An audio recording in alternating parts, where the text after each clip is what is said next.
para não me preocupar com palavras, me preocupar em expor pensamentos apenas para agradar os irmãos. Eu não quero isso.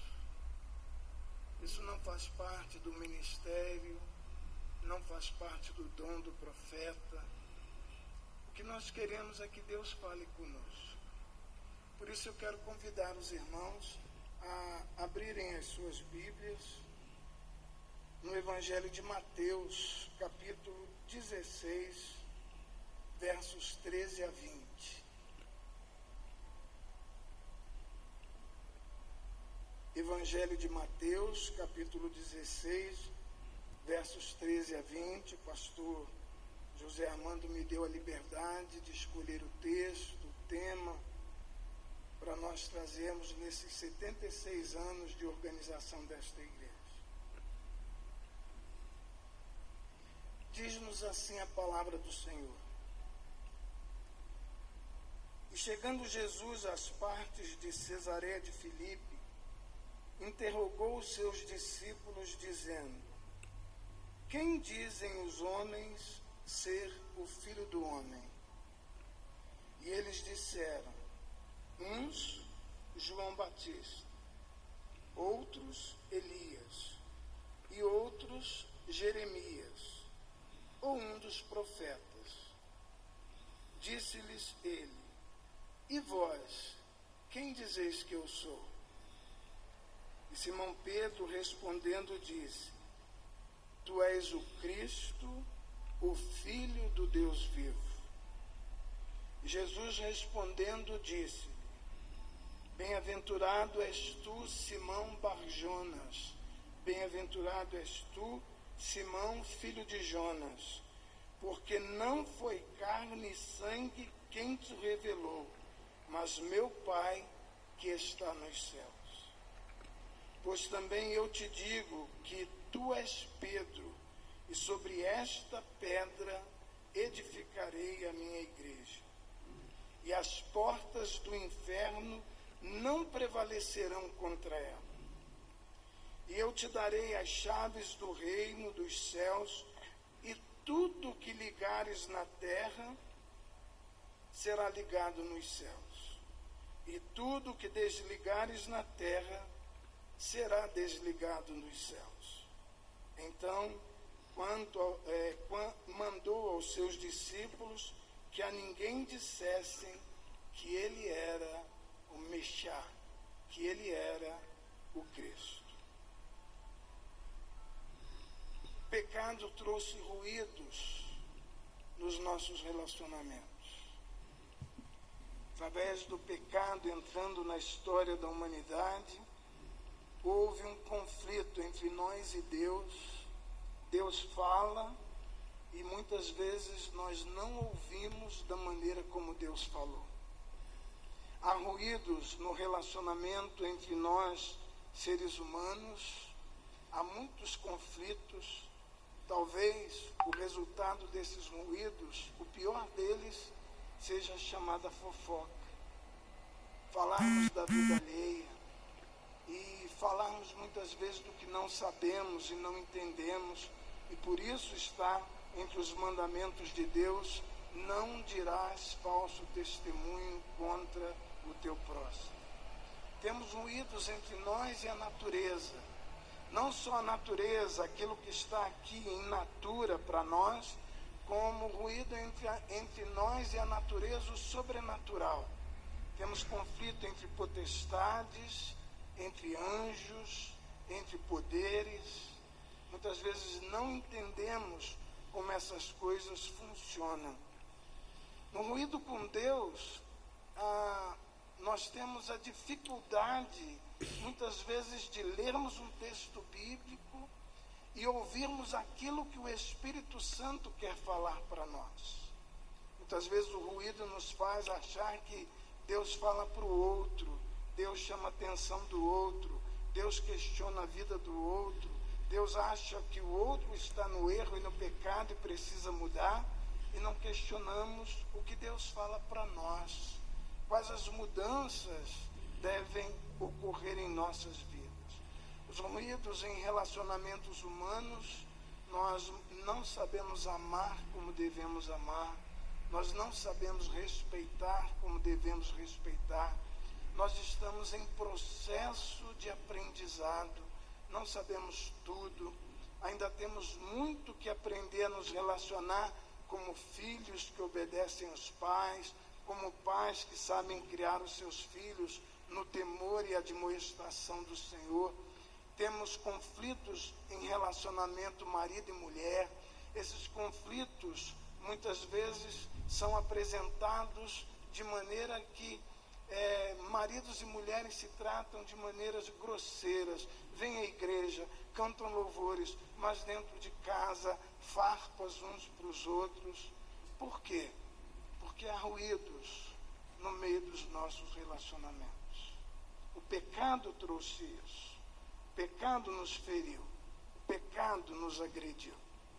E aí nós perguntaríamos, como fazer para quebrarmos esses ruídos? Como fazer para que Mateus 16, dos versículos 13 ao 20, hoje, possa falar ao coração dos irmãos da maneira mais próxima que o Espírito Santo colocou no coração do evangelista Mateus, e através de Mateus, a palavra inspirada por Deus chegou a nós depois de 2000 anos. Como fazer com que esses ruídos sejam rompidos entre nós e Deus, entre nós e o nosso próximo, entre nós e a natureza, entre nós e seres espirituais criados por Deus? Talvez, queridos, a primeira resposta seja um retorno à simplicidade. Estamos perdendo a simplicidade. Hoje eu louvo a Deus, porque eu me sentei aqui para juntos dos irmãos louvar ao Senhor, e louvamos a Deus da maneira mais simples que se pode apresentar. Cânticos, salmos, hinos de adoração, entrega da sua confiança através de dízimos e ofertas, o povo de Deus exaltando o nome do Senhor. Mas é isso que a igreja precisa fazer. A igreja de Jesus Cristo precisa retornar à simplicidade. Nós temos tido muitos ruídos nos nossos cultos, muitos ruídos na nossa vida devocional. Eu posso dar um exemplo aos irmãos: a oração. Não tem coisa mais simples do que esse fenômeno espiritual chamado oração. Mas como os homens tentam complicar a oração? Tem que subir monte, tem que ter azeite, tem que ter vela acesa, tem que ter corrente de oração, tem que ter dias marcados, tem que escrever nomes e demandas em papéis, tem que ter fogueira santa.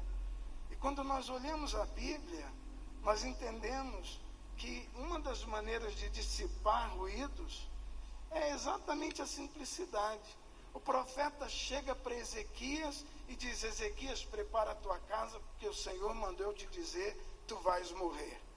Ezequias não fez nada de excepcional, apenas virou para o canto, para a parede do seu leito, fez uma oração e disse: Senhor, preciso de mais tempo. Oração simples. Não teve nenhum fenômeno criado por ele, não mandou chamar sacerdotes, não mandou que fizessem cultos especiais, não teve uma demanda extraordinária no meio do povo de Israel, apenas uma simples oração. Ana teve seu pedido atendido por Deus com o profeta Eli, percebendo que ela estava no tabernáculo apenas balbuciando palavras de choro, de uma demanda de preocupação. Senhor, atenta para a tua serva, dá-me a possibilidade de ser mãe. E o foi de vários filhos, dentre eles o profeta Samuel. Nós vemos o próprio Jesus. É interessante que os discípulos não pedem a Jesus: ensina-nos a amar, ensina-nos a fazer milagres, ensina-nos a fazer coisas extraordinárias como tu fazes. Os discípulos apenas chegaram para Jesus e pediram: ensina-nos a orar. E Jesus, abrindo a sua boca, os ensinou, dizendo: vós orareis assim. Simples, palavras colocadas diante do Senhor. E quando tu orares, entra no teu quarto, no teu aposento, fecha a tua porta, e em secreto, teu Pai que te vê no segredo, te recompensará. Simplicidade. Precisamos recuperar isto. Recuperar a simplicidade de ler a palavra e deixar Deus falar conosco. A simplicidade de não medirmos uns aos outros por posses e por bens, mas medirmos uns aos outros com salmos, hinos e cânticos espirituais, salmodiando ao Senhor em vossos corações e sujeitando-vos uns aos outros no temor do Senhor. Eu costumo dizer que ver um culto em casa, sentado no sofá, podendo dar pausa a hora que quer, podendo tomar um cafezinho a hora que quer, podendo decidir se vai ouvir toda a mensagem ou não, é muito fácil. Mas ir à casa de Deus e sentir o cheiro do irmão ao seu lado, ir à casa de Deus e estar junto, ver criança, ver alguém cochichando, ver um problema, pastor tem um lapso de memória, o dirigente do culto, alguém errou na hora de cantar.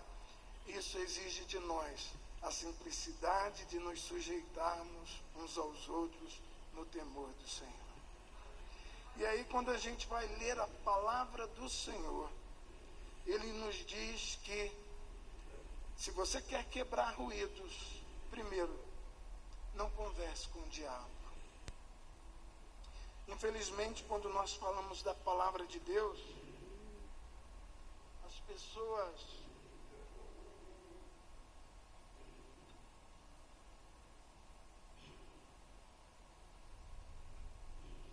pessoas pensam na Bíblia muito pontilhar, como se a coisa fosse assim.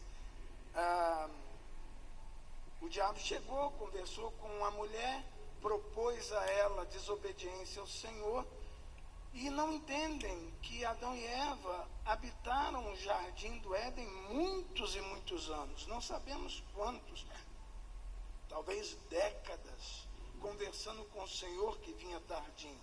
As pessoas pensam que o Senhor acabou de criar Adão e Eva, no dia seguinte a serpente foi até o paraíso e tentou a mulher e a mulher caiu. Não, foram muitos e muitos anos. A Bíblia não é um livro pontilhar, a Bíblia é um livro linear. Ela tem uma linha que nós não conseguimos alcançar esta linha. E depois de muitas investidas de Satanás sobre Adão e Eva, a mulher que devia obediência ao seu marido, já há um ruído. Satanás diz: o Senhor disse que vocês não podem comer de nenhuma árvore do jardim. A mulher, conhecendo a lei do Senhor, diz: não, o Senhor disse que nós podemos comer de toda árvore que estiver no jardim, menos da árvore do conhecimento do bem e do mal. Desta, ele disse, nós não devemos comer e nem tocar. Já há ruído. Ela acrescentou algo. Deus não disse que não podia tocar. Nós somos seres de desejos. Somos atacados por desejo. E nós devemos vencer o desejo. Se ele diz não comer, não colocar dentro de si a possibilidade de conhecer o bem e o mal, é isso que ele está dizendo. Então nós temos que tomar muito cuidado com os ruídos, principalmente em doutrina de igreja. Quando Jesus vai organizar, vai fundar a sua igreja, instituir o pequeno Gaal, o Israel espiritual de Deus, Jesus Cristo faz questão de perguntar aos discípulos: quem dizem os homens que eu sou? O que eles estão dizendo a meu respeito? E eu vou lhes dizer que é exatamente assim. O mundo lá fora tem uma opinião sobre o nosso Deus. O mundo lá fora tem uma ideia sobre o nosso Deus. e na maioria das vezes cheia de ruído, cheia de complicações, por causa do pecado e de relacionamentos desfeitos, não só com Deus, mas entre nós humanos, a ideia que o mundo lá fora tem é uma ideia equivocada.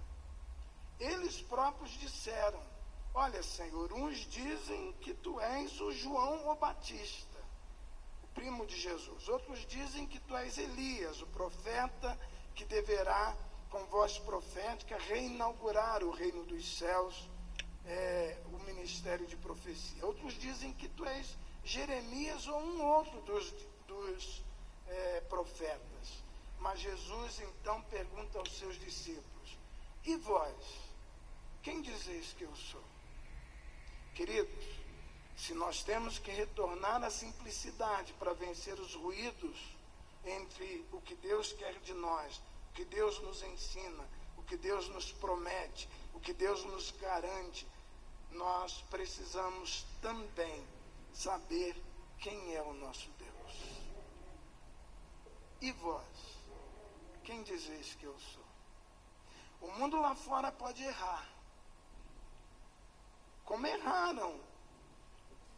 Olha, Senhor, uns dizem que tu és João Batista, outros dizem que tu és Elias, Jeremias ou um dos profetas.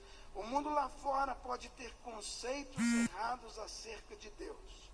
Mas quando Deus pergunta à igreja: e vós, quem dizeis que eu sou? Nós temos que saber a resposta. Qual é o seu Deus? Que conhecimento você tem do Deus da sua vida? Qual é a sua experiência pessoal com esse Deus? É o Deus que os outros cantam? É o Deus dos cânticos dos outros? É o Deus que os outros dizem ser um homem muito inteligente? É um Deus que pode ser comparado a Maomé o profeta, a Siddhartha Gautama, o Buda, a Confúcio? É um Deus que pode ser comparado a um profeta humano, um homem apenas, a um grande ser humano? Ou de fato ele é o Senhor e o Cristo da sua vida?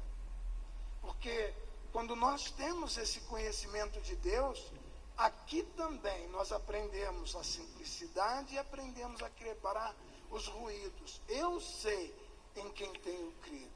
Eu sei quem é o Deus da minha vida. Eu sei a que Deus eu dirijo as minhas orações. Eu sei a que Deus eu canto os louvores com os meus irmãos. A que Deus eu levanto os meus braços e exalto, e glorifico, e dignifico.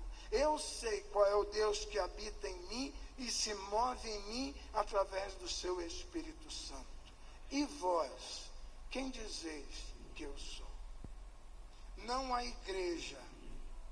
Pode existir templo construído, templo alugado, local reservado, mas não há igreja de Jesus Cristo se nela não se reunirem pessoas que sabem quem é Deus. Por isso, Paulo, quando escreve a igreja de Colossos, ele escreve principalmente sobre esses problemas, esses ruídos que existiam naquela igreja.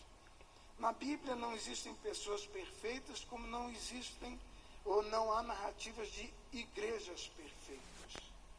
E, na realidade, nós não fomos chamados à perfeição segundo os olhos humanos. Tem gente que idolatra a perfeição. Tem que ser certinho. Chega a ter toque, transtorno obsessivo por ser certo. Não pode e não admite nada errado na sua vida.